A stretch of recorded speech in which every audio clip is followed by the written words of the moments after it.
Kasus Asabri yang merupakan perusahaan asuransi BUMN khusus TNI dan juga Polri menjadi sorotan. Sejak saham-saham yang dimiliki PT Asabri ini diketahui mengalami pertumbuhan negatif. Dari 14 emiten yang termasuk ke dalam portfolio perseroan, sejumlah besar nilainya anjlok hingga 80% sejak awal 2019. Kondisi itu membuat Asabri menjadi sorotan dengan adanya dugaan terjadi penggelapan atau korupsi di tubuh Asabri.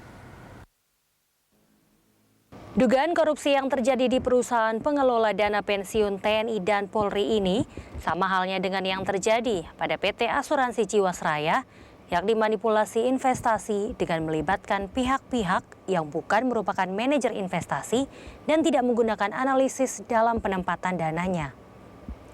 Berdasarkan keterangan yang disampaikan oleh Kejagung, kasus ini bermula dari adanya kesepakatan yang dibuat oleh manajemen Asabri periode 2011-2016 dan 2016-2020 dengan Beni Cokro Saputro alias Bencok dan Heru Hidayat untuk mengatur dan mengendalikan portofolio investasi Asabri dalam bentuk saham dan reksadana. HRD yang merupakan salah satu tersangka sebelumnya adalah Direktur Utama Asabri periode 2011 hingga 2016 yang melakukan kesepakatan dengan Bencok. Sedangkan Direktur Utama periode berikutnya, SW, melakukan kesepakatan dengan Heru Hidayat. Namun sayangnya kesepakatan kedua direksinya ini justru merugikan perusahaan dan malah menguntungkan kedua pihak eksternal ini. Penempatan dana ke saham-saham milik ketiga pihak ini dilakukan dengan harga yang telah dimanipulasi sehingga bernilai tinggi. Tujuannya adalah untuk menunjukkan bahwa kinerja portofolio investasi Asabri terlihat baik.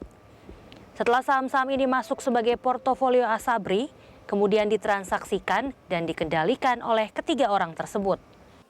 Kerugian Asabri ini disebabkan karena exit dari portofolio tersebut. Asabri menjualnya dengan harga di bawah alias harga yang lebih rendah ketika perusahaan membeli saham tersebut. Untuk menghindari kerugian investasi Asabri, saham-saham yang telah dilepas ini kemudian dibeli oleh ketiga pihak tersebut menggunakan nomine. Lalu dibeli kembali oleh Asabri melalui reksadana yang menggunakan saham-saham ini sebagai aset dasarnya. Adapun reksadana tersebut juga dibentuk oleh manajemen investasi yang dikendalikan oleh tiga nama yang sama.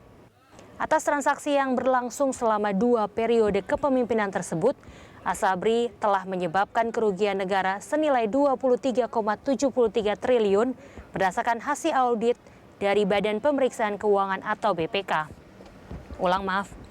Atas transaksi yang berlangsung selama 2 periode kepemimpinan tersebut, Asabri disebut telah menyebabkan kerugian negara senilai 23,73 triliun berdasarkan hasil audit dari Badan Pemeriksa Keuangan atau BPK.